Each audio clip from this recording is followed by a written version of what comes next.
छत्रपति संभाजी महाराज की जिंदगी पर बेस्ड मूवी छावा, जिसके स्टार्टिंग में है विकी कौशल, जो कि थिएटर में लग चुकी है और थिएटर में लगने के साथ साथ ही यह स्टार्टिंग से ही काफी ज्यादा हाउसफुल चल रहा है। मतलब तुम्हें इसका टिकट आसानी से जल्दी से नहीं मिलेगा। लेकिन इससे पहले कि मैं इस फिल्म की कहानी के बारे में बताना शुरू करूँ, उससे पहले मैं इस फिल्म के स्टार कास्ट यानी कि अपने विकी कौशल की तारीफ करना चाहूंगा, जो कि उनकी परफॉर्मेंस एकदम टॉप नोच है और जो तुम्हें स्टार्टिंग से ही लग रही थी, जो कि टीजर और ट्रेलर में भी इनका परफॉर्मेंस एक नंबर यानी टॉप नोच था। तो मुझे इस फिल्म में भी वो बिल्कुल भी कम नहीं होता है। जहां मैं फिल्म की कहानी के बारे में बात करूं तो फिल्म की कहानी शुरू होती है शिवाजी महाराज के देहांत के बाद, यानी जब शिवाजी महाराज की मृत्यु हो चुकी थी और उसके बाद की कहानी को दिखाया जाता है, जो कि तुम्हें स्टार्टिंग से कोई बिल्डअप नहीं दिखाया जाएगा, सीधा अपने छावा की कहानी के बारे में बताया जाएगा। लेकिन उससे पहले तुम्हें दिखाया जाएगा मुगलों के शासनकाल के बारे में और मुगलों का राज्य कहां कहां तक फैला हुआ है। जैसे कि तुम्हें औरंगजेब की कहानी के बारे में बताया जाएगा स्टार्टिंग से ही, मतलब तुम्हें अपने छावा को बाद में देखने को मिलेगा। लेकिन उससे पहले तुम्हें विलन की एंट्री करवा दी जाएगी और तुम उसके बारे में समझोगे। और जैसे विलन के बाद तुम्हें अपने हीरो यानी विकी कौशल को स्टार्टिंग में इंट्रोड्यूस कराया जाएगा, जिसमें तुम्हें एक फाइट सीक्वेंस के साथ दिखाया जाता है, जो कि बुरहानपुर नामक जगह पर स्टार्टिंग होती है, जहां पर विकी कौशल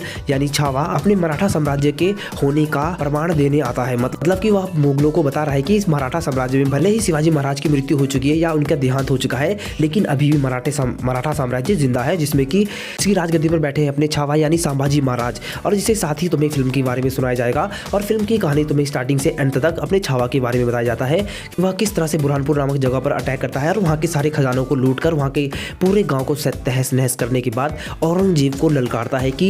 तुम मुझे ढूंढने आओ। और इसी तरह से संभाजी महाराज अपनी और औरंगजेब को बुलाते हुए नजर आते हैं। तुम्हें स्टार्टिंग से ही दिखाया जाएगा कि औरंगजेब अपना बुरहानपुर नामक जगह को खत्म होने की वजह से ही अपने संभाजी महाराज को ढूंढ रहा है और उसे खत्म करना चाहता है, जिसके लिए औरंगजेब अपनी पूरी सेना लेकर अपने यानी संभाजी महाराज को ढूंढने के लिए निकल पड़ता है और सारी सेनाओं के साथ वह संभाजी महाराज को ढूंढने लगता है और जो कि भारत के प्रत्येक कोने में स्टार्टिंग से ढूंढना शुरू करता है और दिल्ली तक पहुंच जाता है। वहीं हमारे हीरो के बारे में थोड़ी बहुत कहानी बताई जाती है, यानी कि छावा के बारे में बताया जाता है और जिससे साथ ही साथ तुम्हें फिल्म के हाफ यानी इंटरवल तक तो कोई खास ऐसा एक मोमेंट तो देखने को नहीं मिलेगा, जो कि तुम्हें देखने को स्टार्टिंग में ही मिल जाता है, शुरुआत में ही देखने को मिल जाएगा। उसके बाद कुछ पल के लिए फिल्म स्टेबल हो जाता है और उसके बाद फिल्म की कहानी तुम्हें इंटरवल के बाद सुनाई जाती है, जहां पर एक के बाद एक आधी फिल्म खत्म होने के बाद तुम्हें छावा यानी कि अपने संभाजी महाराज औरंगजेब की सेना के एक एक टुकड़ियों को धीरे धीरे खत्म करते हुए नष्ट करते हुए दिख नजर आते हैं, जो कि तुम्हें एक के बाद एक फ्रेम बाय फ्रेम खत्म होते हुए नजर आएगा, जो कि काफी जल्दी स्टार्टिंग होता है और खत्म भी हो जाता है। क्योंकि औरंगजेब जिस भी गांव में एंट्री लेता है अपने संभाजी महाराज को ढूंढने के लिए, वहां की पूरी जनता को नष्ट कर देता है और वहां के लोगों को भी खत्म कर देता है, गांव को एकदम शमशान बना देता है। लेकिन उसकी काफी मेहनतों के बाद भी वह संभाजी महाराज को नहीं ढूंढ पाता है, लेकिन किसी न किसी तरह से संभाजी महाराज के कुछ लोग जो कि उन्हीं के सेना के होते हैं और वही उन्हें धोखा दे देते हैं, जिसके कारण वही अपने संभाजी महाराज के बारे में यानी उनके लोकेशन के बारे में उनको औरंगजेब की सेना को बता देते हैं और औरंगजेब की सारी सेना पहुंच जाती है अपने संभाजी महाराज के उस किले पर, जहां पर अपने संभाजी महाराज आराम कर रहे होते हैं रात के वक्त में। लेकिन उस समय वहां पर सिर्फ 125 सेना ही होती है, लेकिन उस 125 सेना से लड़ने के लिए हजारों की तादाद में सेना अपने छावा पर हमला कर देती है। लेकिन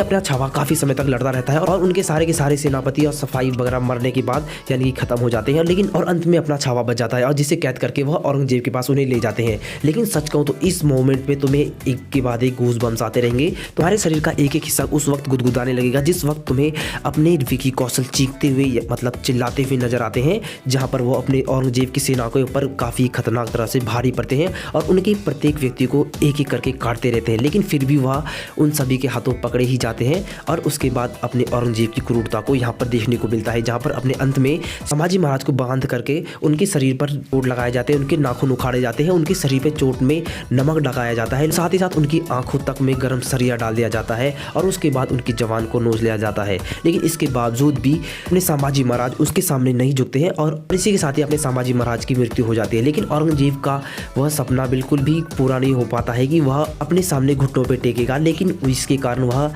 अभी भी घुटता ही रहता है और उसके साथ ही साथ उसे पता चलता है कि अपने मराठा साम्राज्य का महाराज अभी भी जिंदा है, मतलब एक नया महाराज आ चुका है और राजगद्दी पर बैठ चुका है और यहीं पर फिल्म का अंत हो जाता है। फिल्म की बात करो तो फिल्म काफी खतरनाक बनाई गया है, जहाँ पर तुम्हें हर एक मोमेंट फील करने को मिलता है और महसूस होता है हर वो पल जो तुम्हें वहाँ पर देखने को मिल रहा है स्क्रीन पर। और साथ ही साथ म्यूजिक काफी कमाल का है जो कि ए.आर. रहमान ने दिया है, तुम्हें मजा आएगा। और अपने विकी कौशल की परफॉर्मेंस पे तुम बिल्कुल भी शक नहीं करोगे कि ये बंदा जिस भी कैरेक्टर को प्ले करता है उसमें ही घुस ही जाता है और यह विकी कौशल की शायद करियर की one of the best movie हो सकती है, जिसमें कि उनका परफॉर्मेंस एकदम टॉप नॉच था। बाकी फिल्म अगर तुमने देखी है और तुम्हें यह फिल्म कैसी लगी तुम मुझे चाहो तो बता सकते हो, नहीं बताओगे तो कोई बात नहीं। और बाकी मेरा ओपिनियन तो तुमने सुन ही लिया है और उसके साथ ही साथ अगर तुम हमारे चैनल पे बने रहना चाहते हो हमारे चैनल को सब्सक्राइब करो और वीडियो पसंद आए तो लाइक करो।